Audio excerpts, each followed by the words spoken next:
เอาใหม่เนาะโอ้ยบอกระยะหัวเอาสบายดีทุกคนอีกครั้งหนึ่งเมื่อกี้นี่คิดว่าบันทึกแล้วไปถ่ายไปล่มถ่ายกินข้าวจนซีอิ่มแล้วนะจนลืมเอาสบายดีท่านผู้ชมทางไลน์ยินดีต้อนรับทุกคนเข้าสู่ช่องของอาวงอีกครั้งหนึ่งอาวงคนเก่าคนเดิมเพิ่มเติมคือตอนนี้กำลังกินข้าวโอ้ตอนนี้มีแขกแขกรับเชิญเนาะซื้อหยังคือจุนเนาะซื้อจุนทักทายท่านผู้ชมแม่มาเลอะเรียกมา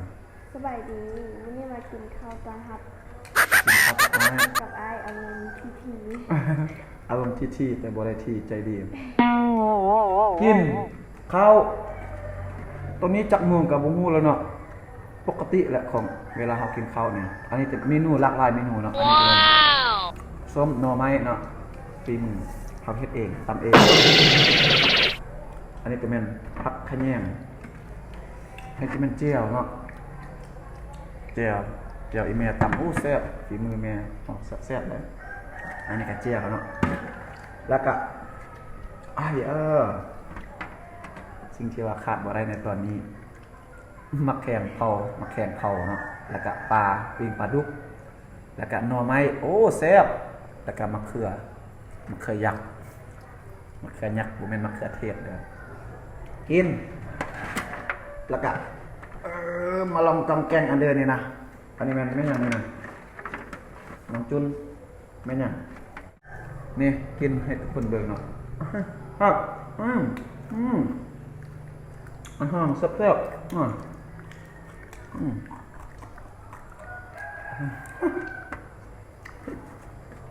เลยหน่อยมา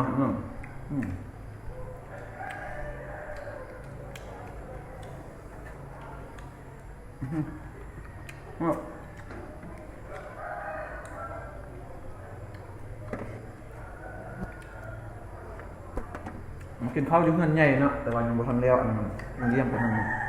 เลยใส่บ้านเดิมนี่แหละแต่ยังไม่ทันได้ใส่เนาะกว่าที่นั้นยังบ่แล้วเป็นอะไรของกินอาเซียนบ่แซ่บของแซ่บกินให้อิ่มนะพอดีน้องเพิ่นมาถึงเวลาที่ว่าอันนี้กำลังกินข้าวเนาะเพิ่นมาให้เอาลงเบิ่งโทรศัพท์ให้เมื่อกี้ก็แม่นพ่อน้องเนาะหันกลับเมื่อกี้หันพ่ออ้าวเพิ่นก็เป็นลูกพ่ออ้าวเนาะลูกพ่ออ้าวลูกสาวเพิ่นก็มาฮอดบ่ดึกหน้าแซ่บนักอีกสมาชิกสองทางมานี่เด้อน้องมานั่งนี่เด้อสบายเยอะกล่องมาสบายดีซื้อหน่อยชื่ออันนี้ก็เป็นอนาห้องเนาะส่วนพอห้องแต่ว่ามาอยู่บ้านสำคัญเฮามาอยู่กับอนาไม่อ่าวเนาะอยู่กับอ่าวนะลูกจะเป็นลูกพี่ลูกน้องเนาะให้ลูกภาษาห้องมากก็ไล่จะไล่ให้ลูกห้องมามาอยู่กับกมุมาอยู่กับกมุดนละลืมอันนั้นก็ภาษาตัวเองมาขึ้นบ้านอยู่ใส่บ้าน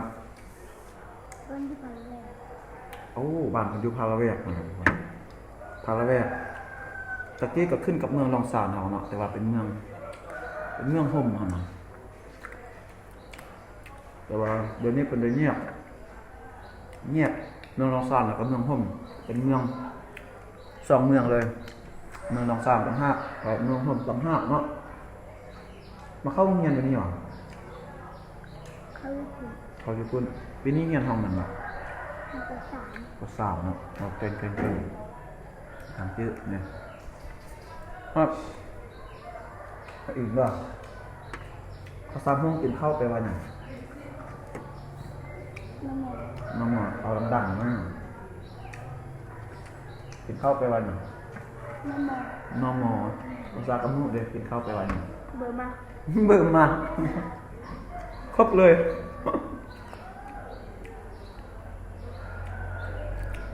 ขนาดไปลิ้นเด็ดไปว่าอย่างไปลิ้นไปว่าอย่างสับโมงไปอุชีวางไปกุชีอ่ะไปอุชี แบบนี้แหละทุกคนต่างเมืองต่างแห่งอยู่มันจะมีลายเผ่าลายท้องถิ่นผสมผสานกันดูนกันเนาะจริงบ้านเฮานี่ก็มีลายเผ่าอยู่ว่าจะเป็นเผ่าฮ้องเราลุมเผ่ากะมุ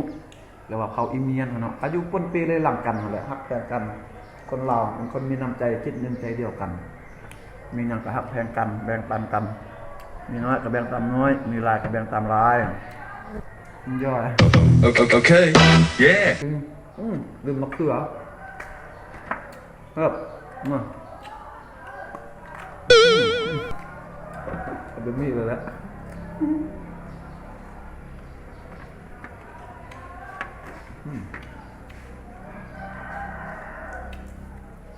ก็ซับเป็นอย่างจน คือซับมันข้างไว้ใช่ไอ้ล้างเครื่อ อ๋ ง อ ให้ ซับมันซ่าเนาะเดี๋ยวจะอันนั้นดีเซตให้หน่อไม้อาหารโปรดเลยนะเป็นคนที่ว่ามักแบบอาหารประเภทแบบของดองอะนะว่าจะเป็นถั่วเน่าบ่แจ่วโอ๊ตหรือว่าส้มหน่อไม้แล้วก็ปลาแดกเนาะปลาแดกจีนนี่แห้งเป็นเรื่องนี้เอาไหมเรื่องนี้ใส่กล่องมาไอ้เฮ็ดแซ่บบ่ แล้ว บ่แซ่บว่าบ่แซ่บยังสิบ่ให้กินขอโทษ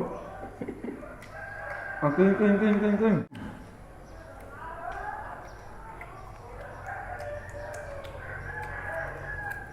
ินข้าวอยู่เฮือนนี่เนาะเฮือนใหม่นี่ตอนบ่เลือกกินให้กินเลยก็ยกเอาเข้ามานี่เลยสละเอ้ยตอนนี้เวลาประมาณจักโมงแล้วเบิ่งสักที เวลาประมาณ 12:06 นาที 12:06 นาทีแล้วทุกคนมันเรื่องปกติน่ะตอนเช้าตื่นเช้ามาบ่เคยกินข้าวเช้าจักเทื่อเลยไม่จะกินข้าวเช้าเฮาประมาณเวลาประมาณอยู่11 โมง 12 โมงบางทีก็1 โมงบางทีก็บ่ได้กินเลยข้าวเช้าข้าวสวยนะกินข้าวแรงแล้วก็คาบเดียวแล้วก็แล้วบัดนั้นยังตุ้ย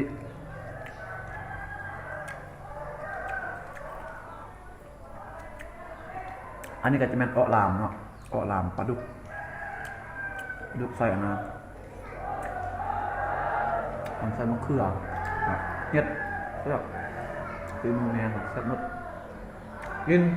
อันนี้อยู่ตู้เย็นทั้งหลายก็เนี่ยเนาะไอ้เราไม่ที่นั่นอ่ะ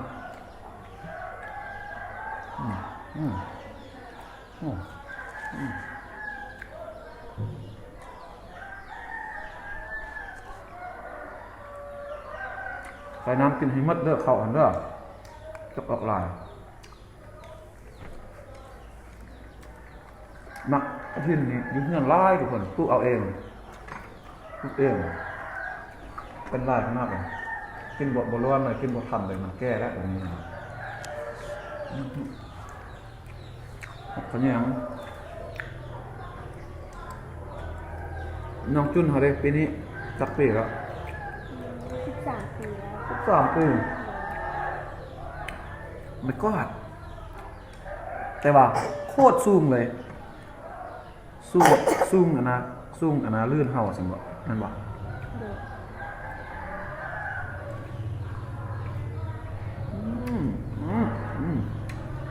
คนเดียว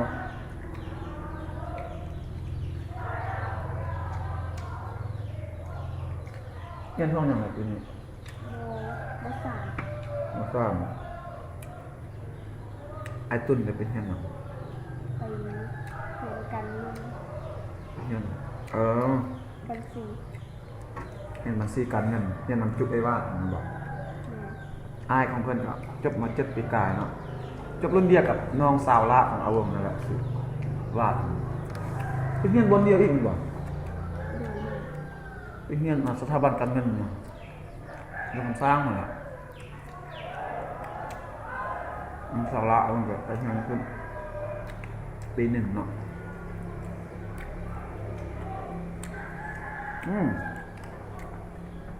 อาหารโปรดส่งใครมารักฉันที อืม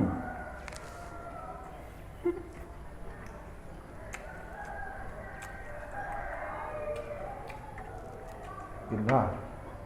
กินได้กินได้เดี๋ยวก็จะย่อหรือปล่อยย่อก็จะย่อตอนนั้นนะก็เต็มมา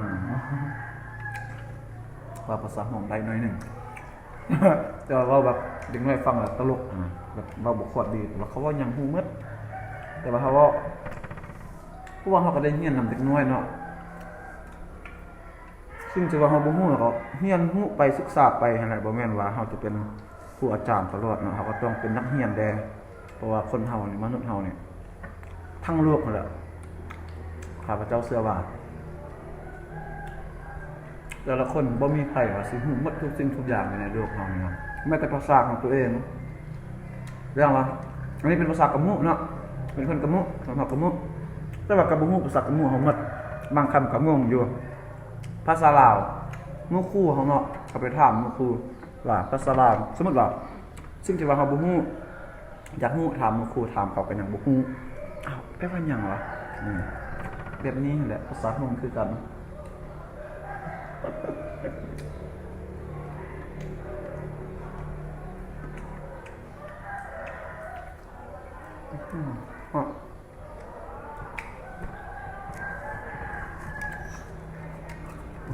อิ่มแล้ว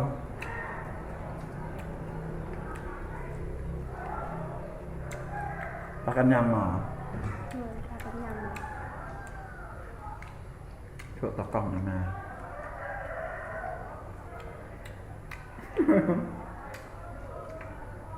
ไอ้เหรอมังกร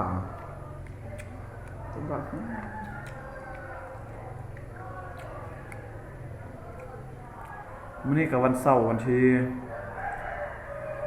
18นี่หรอ19หรอวะ19ให้นักเรียนสอนครูอาจารย์เนาะน้ำบี้ละไปล้างมือด้วยน้ำเด้อล้างมือที่19มื้อที่20ละ21วันจันทร์เดี๋ยวคลิปนี้บางทีต้องแรงเราจะเอาลงนะว่ามีเวลาสตัดตัวนะฮอตเขาเริ่มเปิดสมัยใหม่นะแบบบ่มีเวลาเลยไปโรงเรียนไปสอนนักเรียนคือในคลิปผ่านมานะก็เคยเว้ากับพระเจ้าเคยเว้าแล้วเป็นครูทำว่าฮอตเวลาที่ว่าเขาเปิดสมัยใหม่นะแต่บ่ค่อยมีเวลาอยากอะไรที่จริงในเวลานะข้าพเจ้าไปโรงเรียนเนาะไปสอนหรือว่าเฮ็ดกิจกรรมต่างๆอยู่ในโรงเรียนก็อยากถ่ายอยู่แต่ว่าย่านมันจะบ่ผ่านนะถ่ายเพราะว่ามันมีเด็กน้อยหลายเนาะมันมีเด็กน้อยหลาย2เฮาก็5ก็เปิดไม้ย่านมันจะปิ้วไปคนติดตามก็แห้งหลายซ้ำเก่าตลอดบ่มีการเพิ่มเติมเลยอันแล้วก็ท้อเด้อทุกคนแต่ว่าไปก็มาแล้วก็อย่าลืมเข้ามากดติดตามแล้วก็ Subscribe ช่วยกดไลค์กดแชร์ให้ช่องเฮาแน่เพื่อเป็นกำลังใจให้ในการเฮ็ดคลิปต่อไปเนาะจะได้มีกำลังใจมีเหือมีแห้งเพราะว่าอันนี้ก็เป็นสิ่งหนึ่งที่ว่าข้าพเจ้ามักในทางด้านนี้นะแต่ว่าเวลามันน้อย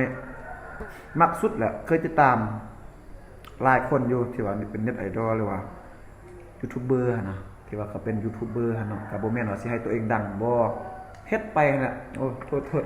เฮ็ดไปตามที่ว่าตัวเองสิ่งที่ว่าตัวเองได้ฮู้ต้องได้เอานำใช้เนาะฮู้แล้วมีแต่เก็บไว้ผู้เดียวมันก็ก็ขึ้น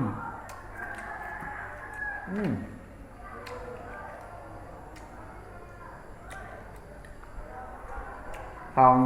IG ก็มีเนาะIG ก็ซื้อเก่าหมดนั่นแหละIG แล้ว Instagram อันเดียวกันเนาะ@agong__ แล้วก็ gmail.com เนาะ@gmail แล้วก็ .com ทางอนา Twitter ก็ลิ้นเนาะ Twitter ก็ลิ้นแล้วก็ซื้อคือเก่าหมดนั่นแหละเพราะว่าใส่แต่อีเมลอันเดียวกันแล้วก็ TikTok หนังจุน ได้เรียนบ่ TikTok ได้ลิ้นกันลึกแล้ว เรียบแล้วเด็กว่าเรียบสั่ง โทรศัพท์กันข้างหรือซ้าย เอาถ้าว่าตั้งไม่ล่ะถ้าว่าใครอยากติดตามน้องจุนหากะติดตามได้เนาะเดี๋ยวมื้อหน้าให้น้องจุนมา เข้าคลิปนำเอาวงอีก น้องจื้ออิ่มแล้วบ่กินให้อิ่มเด้อมัดตะบังกับตู้เย็นเองยกบอกกันนี่เด้อมาอยู่นี่จักปีละ ได้ประมาณ2-3 ปีแล้ว 2-3 ปี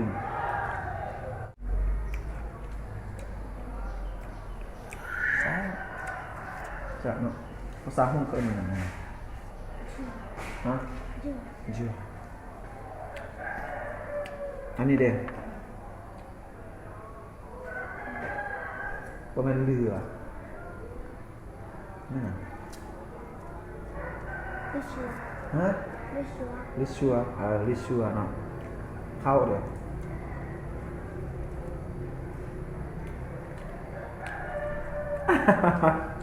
เข้าไปไว้อย่างนั้น จืด มาเจอแล้วเดี๋ยวอาวงจะสปิกว่าภาษากะมุนำอนาคนฮงเด้อเด็กฮงเนาะเด็กฮงซึ่งว่าเป็นเขาเอิ้นว่าเราสู้เนาะเพราะว่าประเทศลาวมันมีหลายส่วนเขาเอิ้นว่าหลายชนเผ่าเนาะแต่ว่ามันจะมี3ชนเผ่าใหญ่คือเราลุ่มเราสู้แล้วก็กะมุเนาะกะมุเฮามันจะเป็นเขามักเว้าเรากลางที่เป็นกะมุเนาะคนกะมุเฮาเราสู้สดๆอันนี้นะคนฮงเนาะเด็กฮงแต่ว่าถ้าว่าเขาจะมาแยกเป็นชนเผ่าไม่นักไม่ย่อยโอ้มันจะหลายมัน70 ปลายถ้าว่าประมาณ60 ปลาย70 ปลายเนี่ยถ้าว่าผิดก็ขอโทษขออภัยเนาะอยากจะมา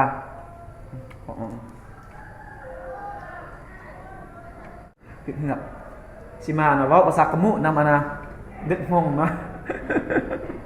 สมัยเลิกบอกว่าเรื่องสมัยเลิกเอาซึ่งว่าสมัยเลิกก็แปลว่าสบายดีซื้อรถชวนไหนบ้างมากับหา มาต่อ กับต้นบ้างต้นมา ตอนมา ต้นมา ต้นมา ต้นมันอู้มือเบื่อน ไปกินเวีย ไอเจียมเวียด ไปกิน อย่าเจียมเวียดเนาะนี่แน่บางคนบ่ฮู้เนาะจะงงหมดอีถามเนาะมันว่ามื้อเช้านี่ตื่นเช้านี่กินข้าวกับหยังเรากินข้าวกับตอนถามอีกตอนหยังตอนซีนตอนน่ะเนาะตัวหมู แม่นเฮ้ยเอาตอนนั้นฮะ ทำจุ่มกระได ถามจุนก็ได้แม่นบ่จุน หมดตัวเลย ตัวใหญ่บ่ ตัวกระไดรับขายคือเลยแหละ เปล่าโทษตัวนึงเท่าไหร่ซื้อ ต้องเสีย ถ้า200,000นึงงูตอนนั้นกินไหนตอนนี้ยากแบบเบิ่งอันน่ะคลิปเบิ่งอันเดอร์ลาเนี่ยก็เลยแบบงั้นแล้วกะบ่มาเขาลำเนาะลำเว้าภาษากะมุได้หมดอันนี้น่ะอยู่บ้านเฮานี่แหละอยู่บ้านสำควรเป็นล้านเนาะ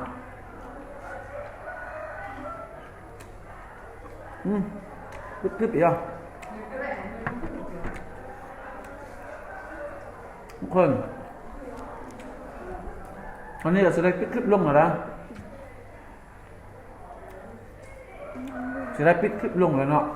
ทางใดกระยาทำมาไพ่เข้ามาแล้วก็อย่าลืมครับไปกดติดตามช่อง YouTube ของอาวงทีเลยเนาะอาวงทีเนาะเพื่อเข้าทาง YouTube พิมพ์ AVONG แล้วก็เว้นวรรคทีเนาะดับเบิลทีแล้วก็มันจะออกเองเนาะเห็นพวกอาวงคนดำอยู่นะพวกโปรไฟล์มันนะเป็นคนดำนี่แหละดำถ้าว่าไปซื้อโทรศัพท์ใหม่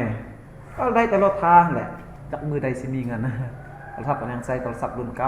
าสมัยแบบโบราณสุดนะมีบางคอมเมนต์เขาคอมเมนต์มาว่ากล้องเจ้าบ่แจ้งเนาะกล้องเจ้ามั่วจับกล้องก็ยังบ่ทันดีเพราะว่าอุปกรณ์เฮามันเสื่อยมันโบราณมันนะยังบ่ทันสมัยจักอย่างแม่ทันสมัยแต่สมองแต่ว่าเครื่องมือ นี่คือเก่าอยู่สิพานิยามไปครับฝากซ่องให้อายไงจน ฝากกดติดตามผมที่เข้ามาเบิ่งช่องของเอาวงทีพีเด้อ